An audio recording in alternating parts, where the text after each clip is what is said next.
오늘 다 같이 읽으실 성경 말씀은 고린도전서 4장 1절에서 5절까지 말씀입니다.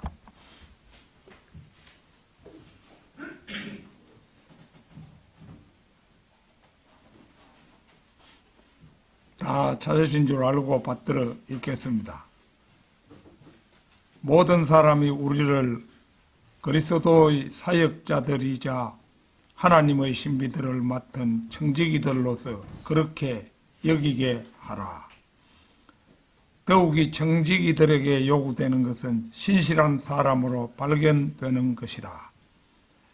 다만 내가 너희에게나 사람의 판단으로나 판단받는 것은 나에게 무척 사소한 일이라. 진정 나도 나 자신을 판단하지 아니하노라. 이는 내가 나 자신에게 판단받을 것을 아무것도 모르나 그럼에도 이것으로 내가 정당함을 입증받는 것은 아니니 오직 나를 판단하시는 분은 주시니라. 그러므로 그때가 되기 전 곧 주께서 오실 때까지는 아무것도 판단하지 말라. 그분께서는 어두움의 감추어진 일들을 빛으로 가져오시기도 하실 것이며 마음들 속의 의도들을 명백하게 나타내기도 하실 것이라. 그런 다음에야 비로소 모든 사람이 저마다 하나님께로부터 칭찬을 받을 것이라. 자, 오늘은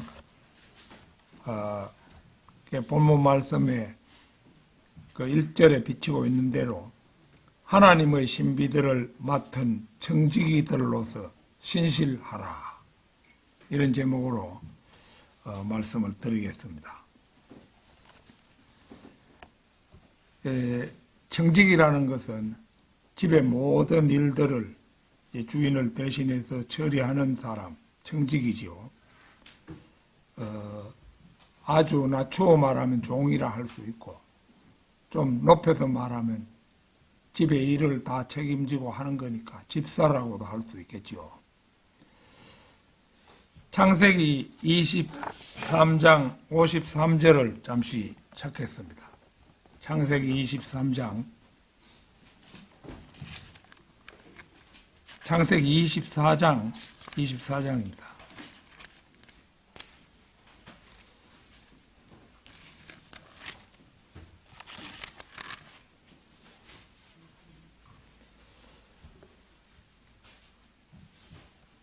그러고 나서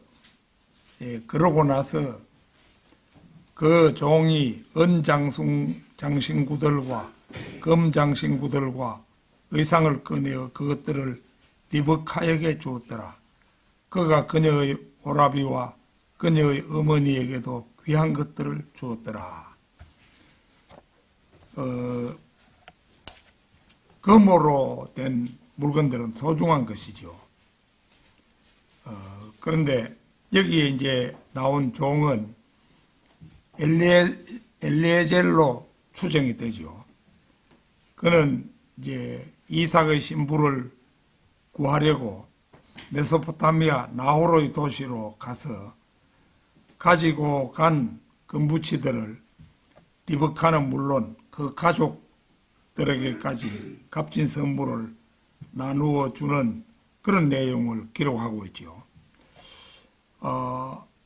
금은 소중한 것인데 이 종이 언뜻 보아서는 그 소중한 것을 가지고 가서 지멋대로 그렇게 한다 하겠지만은 이 종은 아브라함의 재산 그 집안의 모든 것을 처리하는 사람이기 때문에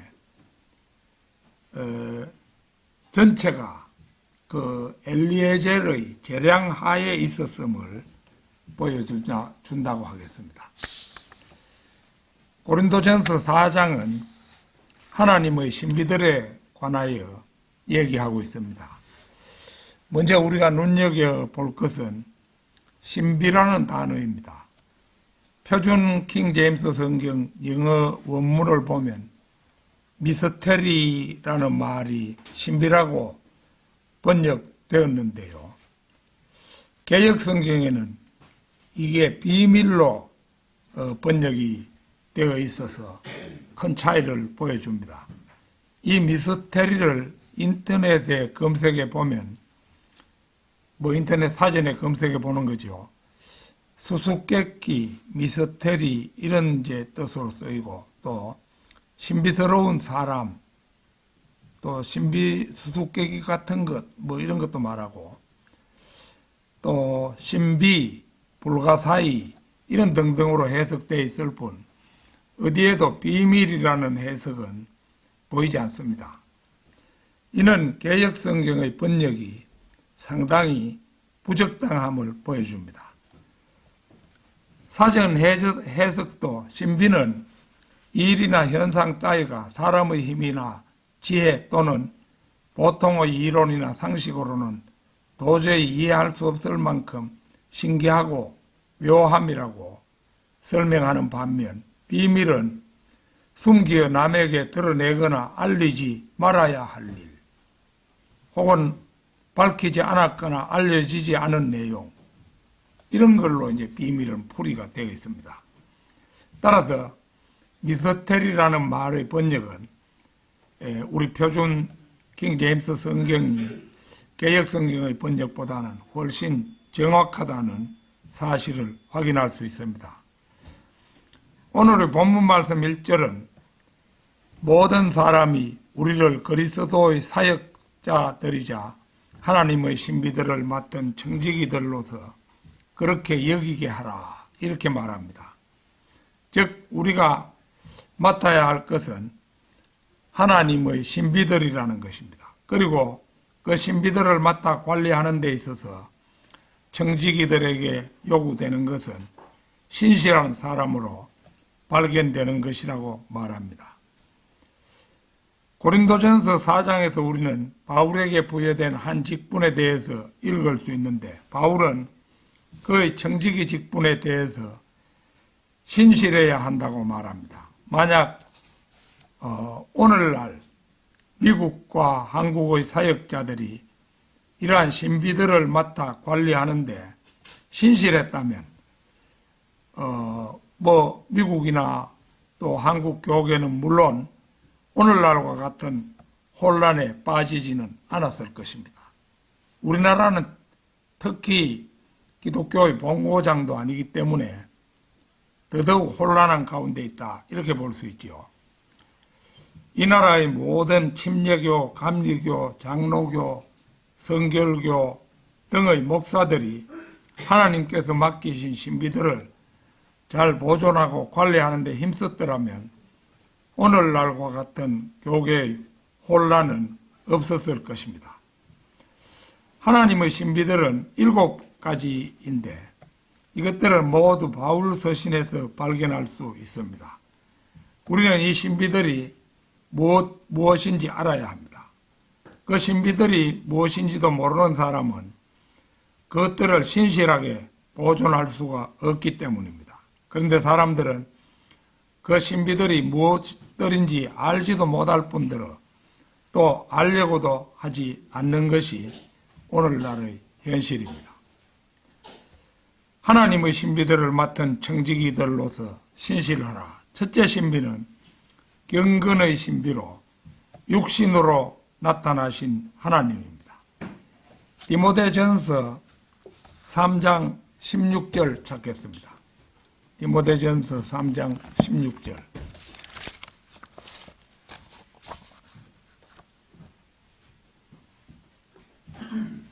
또한 경건의 신비는 논란의 여지 없이 위대하도다. 하나님께서는 육체로 명백하게 나타나셨고 성령 안에서 정당함을 입증받으셨으며 천사들에게 보이셨고 이방인들에게 선포되셨으며 세상 속에서 믿어지셨고 영광 속으로 들려 영접받으셨도다.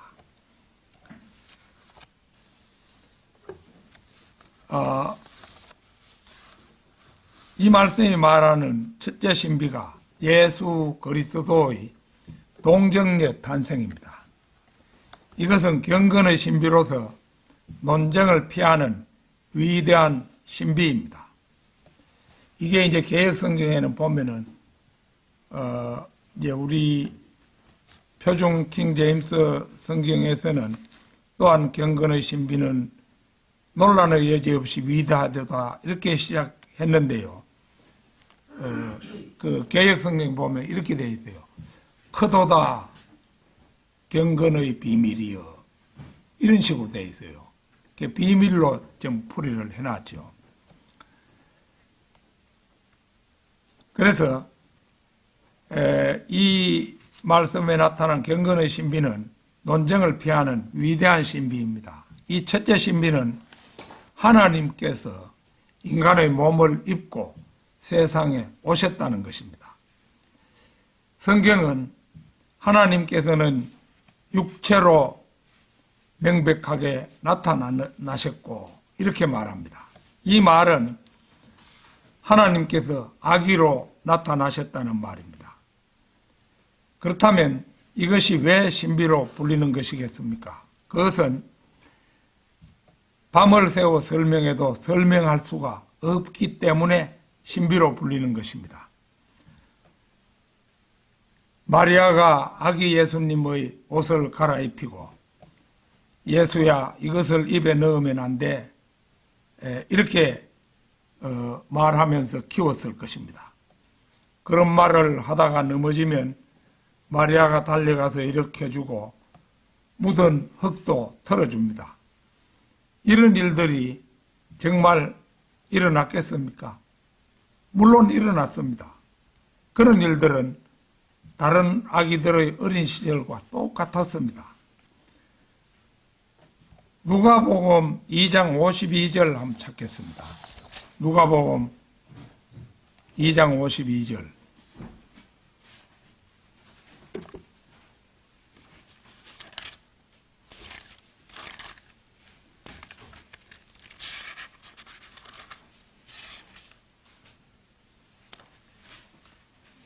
이 장 52절 맨 끝절입니다. 이후에 예수님께서는 지혜와 키가 자라셨으며 하나님과 사람에게서 더욱더 호의를 받으셨더라. 예수님은 처녀였던 마리아에게서 아기로 태어났습니다. 그리고 여기 말씀 그대로 그분이 지혜와 키가 자라고 하나님과 사람의 총회 속에 자라갔습니다. 그분이 땅으로 내려오셨을 때 그분은 이렇듯이 아기로 오셨으며 한 여인이 그를 돌봐야만 했습니다. 한 여인이 그를 안고 젖을 먹이고 그를 씻겼습니다. 하나님의 옷을 벗겨서 씻기는 여인이라니 놀라운 일이잖아요, 그거. 어떻게 그럴 수가 있겠습니까? 우리 이성으로는 이 사실을 이해할 수가 없습니다. 그렇지만 이 모든 것은 사실로 일어났습니다. 하나님께서 처녀의 몸에서 인간 아기로 태어나 육신을 입고 이 세상에 들어오셨다는 사실을 논리적으로 설명할 수 있는 사람은 아무도 없습니다. 신비이기 때문입니다. 우리는 이 사실을 믿을 수는 있지만 설명할 수는 없습니다. 이 사실은 더도 말고 덜도 말고 신비인 것입니다. 하나님께서는 육신으로 나타나셨습니다. 이것이 바로 첫째 신비입니다. 세상 사람들은 이 신비를 얘기하면 그런 거짓말이 어디 있느냐, 여자가 남자와 접촉 없이 어떻게 아기를 낳을 수 있겠느냐, 코웃음 치고 말겠지요. 하나님의 신비들을 맡은 청지기들로서 신실하라. 둘째 신비는 그리스도께서 믿는 자들 안에 들어와 거하신다는 사실입니다. 골로새서 1장 26절 27절을 찾겠습니다.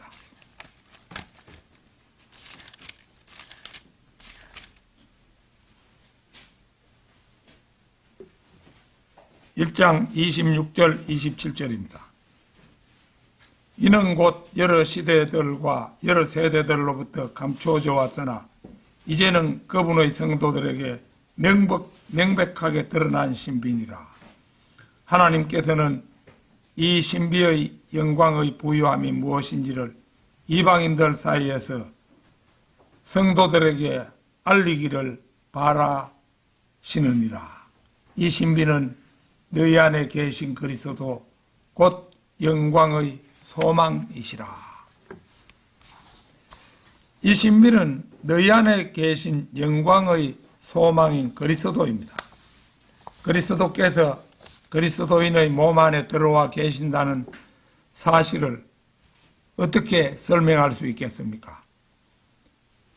저나 여러분은 너나 없이 그리스도인들입니다.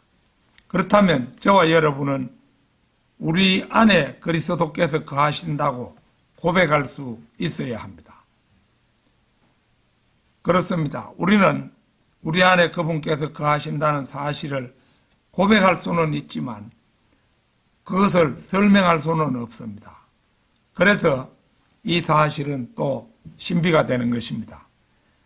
죄 없고 완전한 구세주께서 어떻게 흙으로 가게 될 나의 더러운 육체, 사악하고 순수함이라고는 없는 우리의 몸 안에 그분이 들어오셔서 사실 수가 있겠습니까? 그런데 죄 없으신 분이 그러한 죄인 안에 들어와 살고 계십니다. 온갖 더러운 것들이 가득한 우리 안에 성스럽고 순결하며 거룩한 그분이 가실 수 없음에도 불구하고 도저히 불가능할 것 같던 그 놀라운 일이 그리스도인들 안에 존재합니다. 골로새서 1장 27절 다시 보겠습니다. 이 신비는 너희 안에 계신 그리스도 곧 영광의 소망이시라고 그렇게 말씀하고 있죠. 한국의 기독교인 수가 1천만 명이 넘는다고 흔히 말하지만 그 중에서 진정한 그리스도인은 불과 얼마 안 될 것입니다.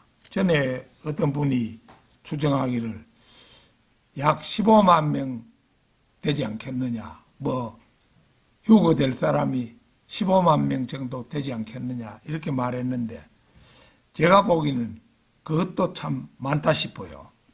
그래서 그렇지만은 일단 이제 가정적으로 후하게 봐줘서 100만 명이라 할 때 이 나라에 100만 명의 그리스도가 있겠습니까? 100만 명 속에 제각각 그리스도께서 들어와 계시니까 그러면 100만 명의 그리스도가 있겠습니까? 결단코 그렇지는 않을 것입니다. 그러나 우리는 이 사실을 설명할 수는 없죠. 아까 우리가 부른 찬송가 291장 찬송가 그 신비는 분명히 나타나 있습니다. 내가 매일 기쁘게 술래기를 행함은 주의 손이 나를 안보하며 내가 주의 큰 복을 받는 비결이 있음은 주의 영이 계심이로다. 성령이 계시네. 할렐루야 내게 계시네. 좁은 길을 걸으며 밤낮 기뻐하는 것 주의 영이 계심이로다.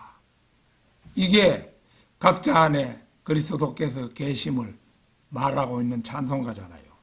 그런데 우리나라 찬송가 제일 열심히 잘 부르는 사람이 은사주의자들이지요. 막 미친 듯이 벌떡벌떡 뛰면서 손뼉도 치고 내가 매일 기쁘게 하면서 찬송 부르지요. 성령이 계시네, 할렐루야 내게 계시네 이렇게 하지만은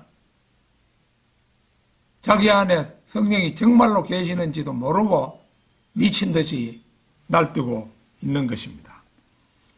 하나님의 신비들을 맡은 청지기들로서 신실하라. 셋째 신비는 유대인과 이방인이 그리스도 안에서 한 몸을 이루는 신비입니다. 에베소서 5장 에베소서 5장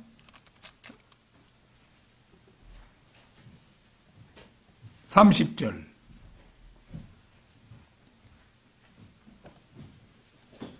30절 32절까지 보겠습니다. 30절에서 32절까지. 이는 우리가 그분의 몸과 그분의 살과 그분의 뼈들의 지체들이기 때문이라. 이런 까닭에 남자는 자기 아버지와 어머니를 떠날 것이요 자기 아내와 결합할 것이니 그들 둘이 한 육체가 되리라. 이것은 하나의 위대한 신비라. 그러나 나는 그리스도와 교회에 관하여 말하는 것이라. 이것이야말로 위대한 신비입니다. 성경은 그리스도께서 우리 안에 거하신다고 말씀하는 동시에 또 우리가 그리스도 안에 있다고 말합니다. 유대인이건 이방인이건 구원받고 그리스도인이 되면 그들 안에 그리스도께서 거하시고 또 한편 그들 모두가 그리스도의 몸과 살과 뼈의 지체가 되어 그분 안에 있게 됩니다. 어떻게 그런 일이 있을 수 있겠습니까? 부부는 결혼한 사이입니다. 지금 남편은 마당가 감나무에서 감을 따고 아내는 마당에서 빨래를 널고 있다고 가정해 봅시다. 그런데 남편과 아내는 같은 살과 같은 뼈로 한 몸 안에 얽혀 있습니다. 현재 그리스도께서는 하늘에 계십니다. 그런데 우리 그리스도인은 이 땅에 있습니다. 그런데 우리는 그분과 한 몸입니다. 이것은 설명이 불가능합니다. 바로 그래서 신비입니다. 하나님의 신비들을 맡은 청지기들로서 신실하라. 넷째 신비는 이스라엘의 신비입니다. 로마서 11장 25절 26절 찾겠습니다. 로마서 11장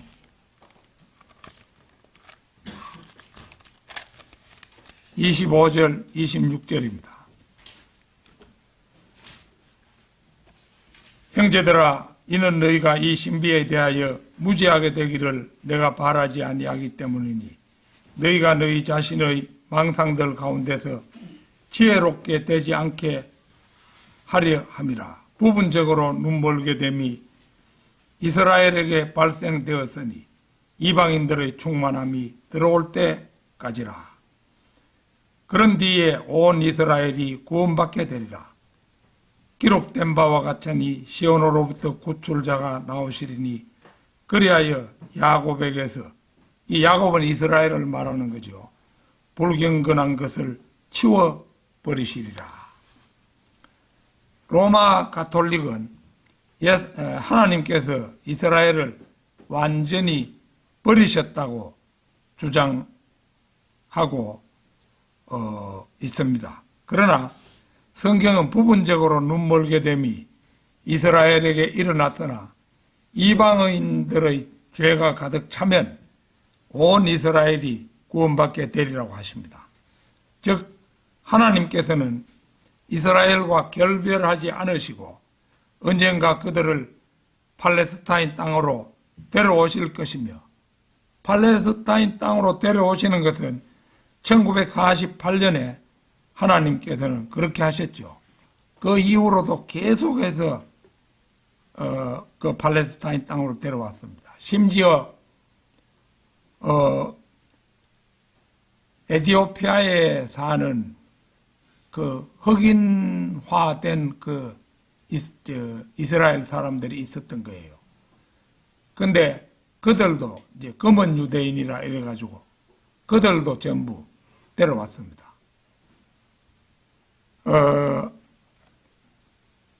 그런데 이제 앞으로 가면은 이제 대환란기가 되면은 유대인이 극소수로 줄어들게 되겠죠. 지금 한 900만 명 남짓하게 됐는데 이게 한 300만 정도로 줄어들 겁니다.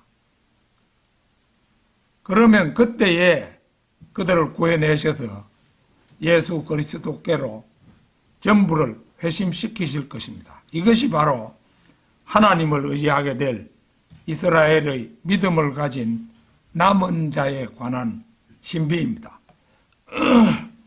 하나님께서는 유대인들에게 등을 돌리고 그들을 괴롭힌 모든 나라들을 괴롭히셨습니다. 스페인, 영국, 독일이 바로 그들이었죠. 창세기 12장 3절 한번 찾겠습니다. 창세기 12장 3절입니다.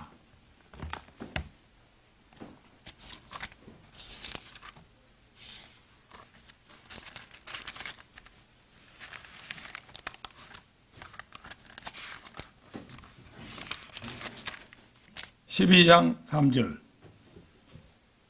그리하면 너를 축복하는 자들에게 내가 복을 주겠고 너를 저주하는 자를 내가 저주하겠노라.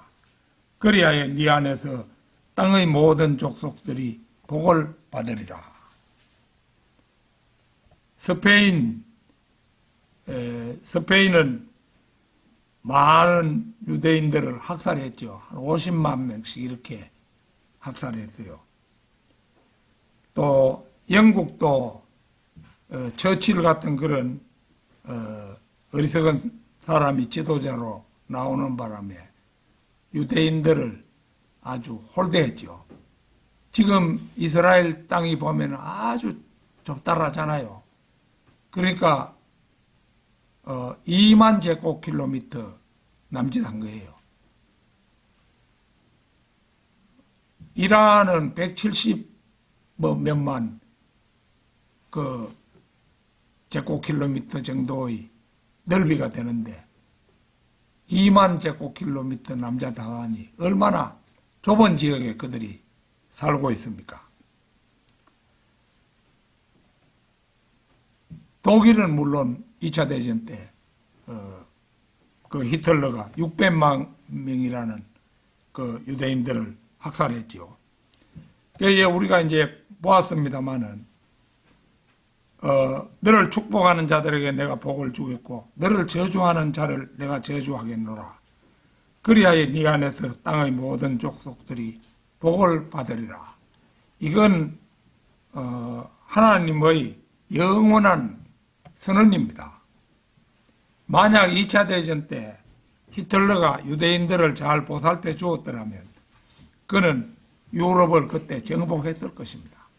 그런데 유대인들을 600만 명이나 죽였지요. 그러니까 그들은 복을 받지 못했던 겁니다.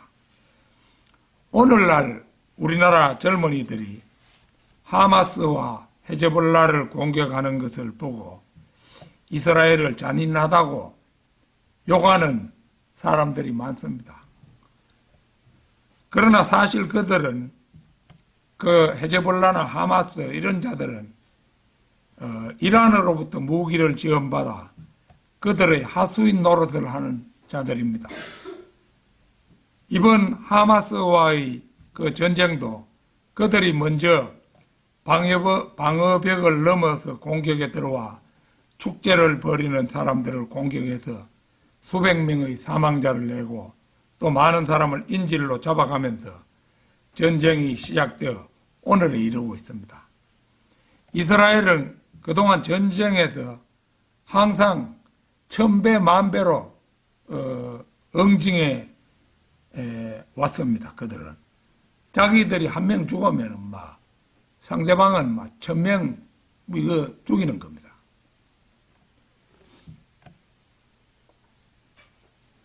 그 전쟁에서 이제 어린아이들과 여자들이 죽는 것을 보고 값싼 동정심을 가지고 이제 우리나라 사람들은 욕을 하기 일쑤지요. 그러나 그래서는 안 된다는 겁니다.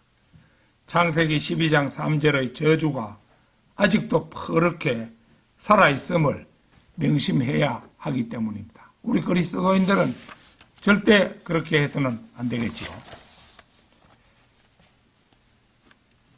애초부터 이번 전쟁은 그들이 공격 안 했으면은 일어나지도 않을 전쟁이었지 않습니까? 하나님의 신비들을 맡은 청지기로서 신실하라. 다섯째 신비는 휴거의 신비입니다. 자, 고린도전서 뭐 우리가 잘 아는 말씀입니다만은 15장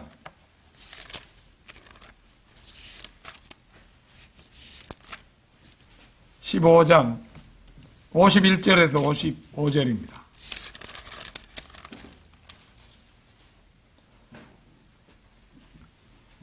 (51절에서 55절) 보라, 내가 너희에게 한 신비를 제시하노라. 여기도 신비라고 분명히 못 박아 두었지요. 우리가 모두 잠잘 것은 아니요 오히려 우리가 모두 변화되리니 순간적으로 눈 깜짝할 때 마지막 나팔 소리에 그러하리라. 이는 그 나팔이 소리를 낼 것이요 죽은 자들이 썩을 수 없는 몸으로 일으켜지며 우리가 변화될 것이기 때문이라. 이는 이 썩을 수 없는 몸이 반드시 썩지 아니함을 입을 것이요 이 죽을 수밖에 없는 몸이 반드시 불멸을 입을 것이기 때문이라. 그리하여 이 썩을 수 없는 몸이 썩지 아니함을 입고 이 죽을 수밖에 없는 몸이 불멸을 입게 된다면 그때는 이와 같이 기록되어 말하기를 사망은 승리 속에 완전히 삼켜지리라 한 것이 실현되리라. 오 사망아, 너희 쏘는 침이 어디 있느냐? 오 음부야, 너희 승리가 어디 있느냐? 이 신비는 순간적으로 눈 깜짝할 때 그리스도의 몸이 사라지는 사건입니다. 여기에는 두 종류의 사람이 있습니다. 먼저 죽은 성도들은 무덤에서 부활하여 끌려 올라갈 것입니다. 주님께서 이제 공중에 오실 때 하늘나라에서 거하던 이 세상에서 믿고 하늘나라에 간 성도들의 혼을 전부 데리고 오시겠죠. 그래서 이제 공중에 와서 풀어놓으면은 그 혼들이 자기가 묻힌 곳으로 전부 가겠지요. 가가지고 몸을 입고 살아나는 것입니다. 물론 이제 하나님의 능력은 화장을 해도 다 몸을 구성할 수 있으시겠지만 일부러 화장을 할 필요는 없는 겁니다. 그냥 묻는 게 사실은 정칙이에요. 그래서 먼저 죽은 성도들은 무덤에서 부활하여 이제 먼저 끌려 올라갈 것입니다. 만약 여러분이 주님이 다시 오실 때까지 죽지 않고 살아있게 된다면 여러분은 죽음을 보지 않고 끌려 올라가서 불멸을 얻게 될 것입니다. 만약 주께서 구름 속에 오시기 전에 여러분 중에 누군가가 죽게 된다면 그가 비록 땅 아래서 부패하고 썩어질지라도 그는 무덤에서 나와 썩지 않는 몸을 입게 됩니다. 물론 그가 거듭난 그리스도인일 경우에만 그렇게 됩니다. 이번 달에 내가 휴거를 기다리며라는 시도 한 편 지어가지고 실어놨습니다. 이게 이제 달마다 연재하는데 산문이 길다고 해도 산문보다 훨씬 더 힘이 되는 것이 시예요. 그래서 시는 짤막하지만은 최소 한 3일간은 시들 놔야 됩니다. 3일간 끙끙 앓으면서 이리 맞추고 저리 맞추고 생각에 생각을 거듭하고 한 끝에 그런 시 한 편이 지어지는 겁니다. 바울은 54절, 55절에서 이렇게 말합니다. 그렇게 하여 이 썩을 수 없는 몸이 썩지 아니함을 입고 이 죽을 수밖에 없는 몸이 불멸을 입게 된다면 그때는 이와 같이 기록되어 말하기를 사망은 승리 속에 완전히 삼켜지리라 한 것이 실현되리라. 오 사망아, 너희 쏘는 침이 어디 있느냐? 오 음부야, 너희 승리가 어디 있느냐? 살아있으나 죽을 수밖에 없는 몸을 입고 있는 그리스도인들이 죽지 않을 새 몸으로 갈아입을 때 오 사망아, 너희 쏘는 침이 어디 있느냐? 라고 당당히 외칠 수 있습니다. 오 사망아,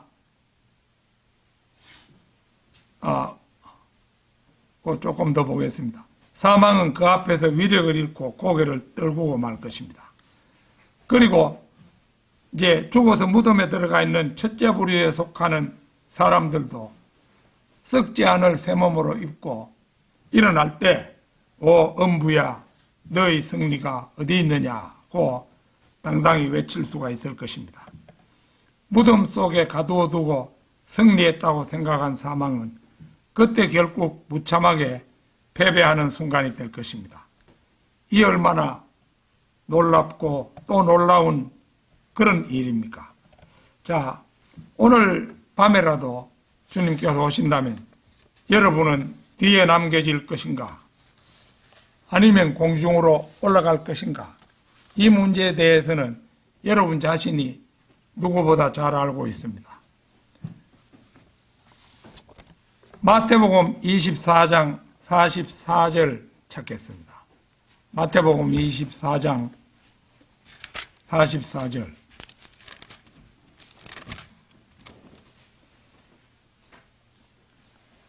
그러므로 너희 역시 준비하고 있어라. 이는 너희가 생각하지 않은 그러한 시각에 인자가 오기 때문이라. 여러분 자신이 구원받고 거듭난 사람이라면 그는 틀림없이 공중으로 끌려 올라갈 것이기 때문입니다. 몸무게 상관없습니다. 좀 무거워도 가볍게 올라가게 됩니다. 최전성기에 90kg가 넘는 체중을 가졌습니다만 지금은 한 75kg 정도 됩니다. 뭐 그런 정도는 가뿐한 거죠. 그래서 공중으로 끌어 올라가는 것은 그거는 주님의 초능력적인 힘에 의해서, 능력에 의해서 올라가는 것입니다. 하나님의 신비들을 맡은 청지기들로서 신실하라. 여섯째 신비는 죄악의 신비입니다. 데살로니가 후서 2장 7절을 찾겠습니다. 데살로니가 후서 2장 7절입니다.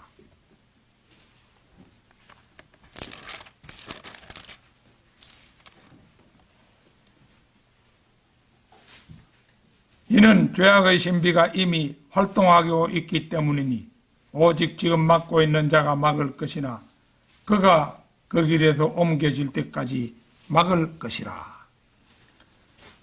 데살로니가 후서 2장은 적그리스도에 대해 언급하고 있습니다. 적그리스도는 그 자체가 신비입니다.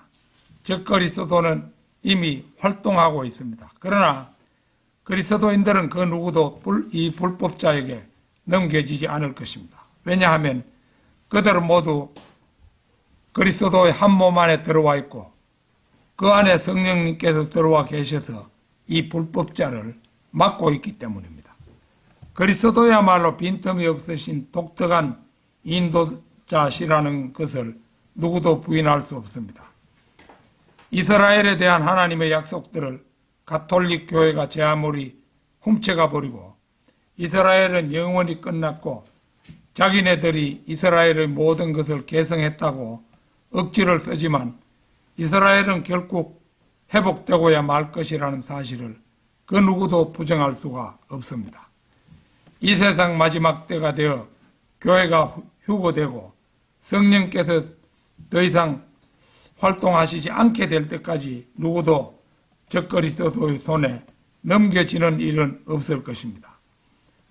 구원받은 그리스도인들이 구원을 상실할 수도 있다고 속이고 위협함으로써 구원의 확신을 갖지 못하도록 하려는 모든 사악한 자들은 마귀의 일꾼들입니다. 교회가 휴거되고 나면 이 세계는 잠시 동안 적그리스도의 손에 넘겨져 이 세상을 장악하게 될 때 이 땅에는 대환란이 있게 될 것입니다. 이 사실을 믿고 이 사실을 전파하는 신실한 일꾼들은 이 시대에 별로 많지 않습니다. 바이블 빌리버를 제외한 모든 자들이 이 신비를 비밀에 붙이고 숨기려 하고 있는 것이 현실입니다. 또 엉터리로 된 지식들을 또 풀어먹이고 있는 것이 현실입니다. 하나님의 신비들을 맡은 청지기들로도 신실하라. 7째 신비는 큰 바빌론의 신비입니다. 요한계시록 17장 5절을 찾겠습니다. 요한계시록 17장 5절입니다. 그리고 그녀의 이마 위에는 한 이름이 기록되어 있었는데 신비라 거대한 바빌론이라 땅의 창녀들과 가정한 것들의 엄이라 하였더라. 여기에 한 여자가 등장하는데 그녀는 바깥 광야에 있고 또 짐승 위에 앉아 있으며 그 짐승은 7머리와 10뿔을 가지고 있습니다. 요한계시록 17장 5절은 그녀의 이마에 글씨가 있다고 말합니다. 이것은 신비입니다. 그녀는 여자로 불립니다. 계시록 17장 18절을 찾겠습니다. 조금 전에 읽었던 곡이 맨 끝절입니다.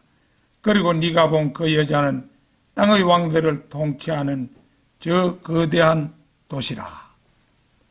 항상 성경은 성경이 풀어줍니다. 여자의 신분과 앞 이름을 누군가에게 물을 필요가 없습니다. 그 여자는 땅의 왕들을 다스리는 큰 도시입니다. 여러분은 땅의 왕들을 다스리는 큰 도시를 대부분은 아실 것이라고 생각합니다. 4절 보겠습니다. 4절. 그리고 그 여자는 자주색 옷과 주홍색 옷으로 차려입혀져 있었고 금과 보석들과 진주들로 꾸며져 있으며 가정함들과 그녀의 음행의 더러움으로 가득한 금잔 하나를 그녀의 손에 가지고 있었더라.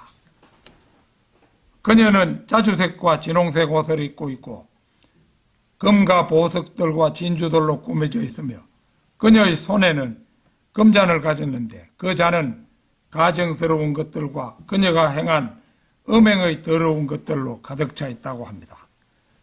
땅의 왕들을 다스리며 상징물이 금잔인 도시는 어디입니까? 6절에서 그 도시는 예수의 순교자들의 피로 가득 차 있다고 말합니다. 공교롭게도 십자가에 달린 그분의 옆구리를 찌른 자도 로마인이었습니다. 9절은 또 말합니다. 그리고 여기에 지혜 있는 생각이 있도다. 그 7머리들은 7산들이니 그 산들 위에 그 여자가 앉아있도다. 로마는 7산 위에 세워진 도시입니다. 7산 위에 앉은 그 여자는 이제 저절로 명백해졌습니다. 바티칸이죠. 결론적으로 바이블 빌리버들은 하나님의 7가지 신비들을 수호하고 관리하는 극소수의 사람들입니다.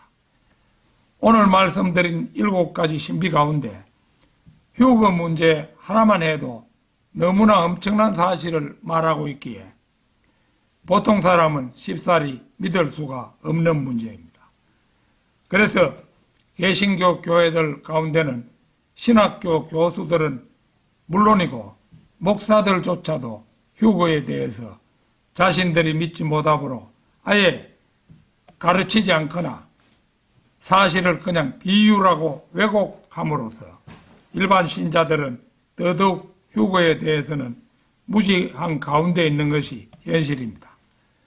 더구나 30여 년 전에 다미선교회 무리가 1992년 10월 28일에 휴거가 일어날 것이라는 시한부 종말론을 주장하여 사회적으로 큰 파란을 일으킨 후로는 휴거라는 말만 해도 이단으로 매도당하는 일이 일반화되어 있으므로 휴거 운운한다는 자체가 조심스러운 것이 사실입니다. 그러나 휴거는 엄연히 하나님의 신비 가운데 하나이며 우리는 그것을 맡은 청지기들이므로 하나님의 말씀을 수호한다는 차원에서 휴거라는 말을 필요한 경우에는 거리낌 없이 사용하는 것이 바이블 빌리버의 본분임을 천명하지 않을 수 없습니다. 이번 우리 모퉁이 또래도 휴거에 대한 설교도 싫고 시도 싫고 했습니다만은 전에 한번 한번 또 휴거에 대한 걸 실은 적이 있습니다. 그 어떤 개신교회 목사가 보더니 와 이런 말을 이 책에다 실다니요 이러면서 깜짝 놀라는 거예요. 그거 가짜백이지요. 아무리 목사라도 그 휴거를 믿지도 못할 뿐만 아니라 휴거를 거짓말이라고 생각하고 믿지 않는 사람입니다. 그래서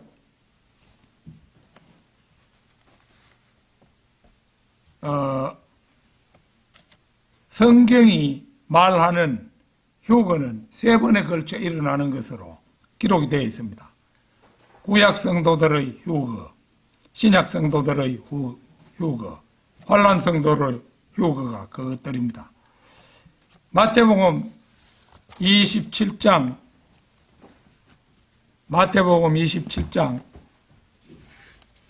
52절 53절 보겠습니다.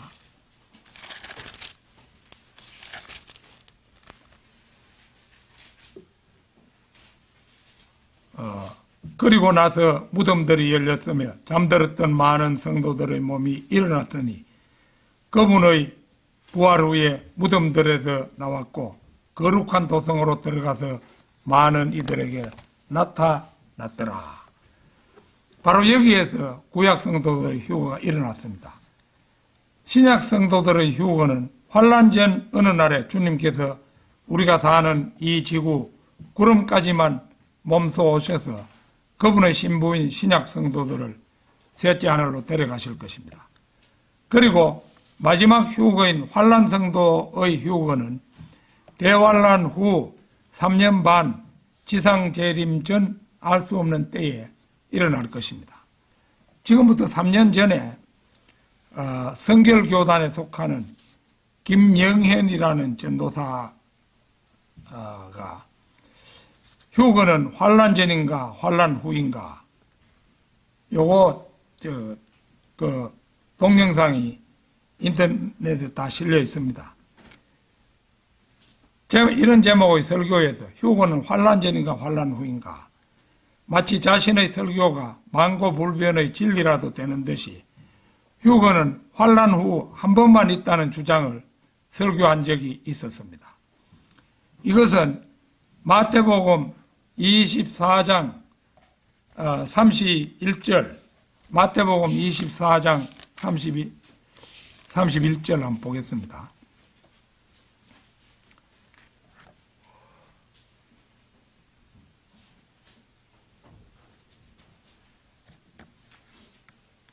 이거 옳게 제가 못 적었는 건데요. 한번 들으십시오. 또 주께서 큰 나팔 소리와 함께 천사들을 보내시리니 그들이 하늘 이편에서 저편 끝까지 사방에서 그의 택하신 사람들을 함께 모을 것이라. 이 말씀을 확대 해석한 데 원인이 있습니다. 여기서 함께 모으는 대상은 어디까지나 이스라엘을 포함한 이방인 환란 성도들입니다. 그런데 앞으로 이루어질 휴거는 환란 후 휴거 한 번뿐이라고 생각하고 환란 전 휴거를 환란 후 휴거로 통합해 버리는 것은 결과적으로 교회 곧 신약 성도가 환란을 통과한다는 이상한 교리가 되고 맙니다. 이 주장은 명백히 틀린 주장임은 두말할 필요가 없습니다. 이렇듯 엉터리 설교임에도 불구하고 이 설교의 구독자가 얼마나 나오느냐 하면 11만 명이나 나옵니다. 엉터리를 그만큼이나 좋아해가지고 믿고 있는 사람이 그렇게 많다는 겁니다. 한국 기독교단의 성도들이 얼마나 맹목적이고 엉터리인지를 만천하에 보여주는 사례라 할 것입니다.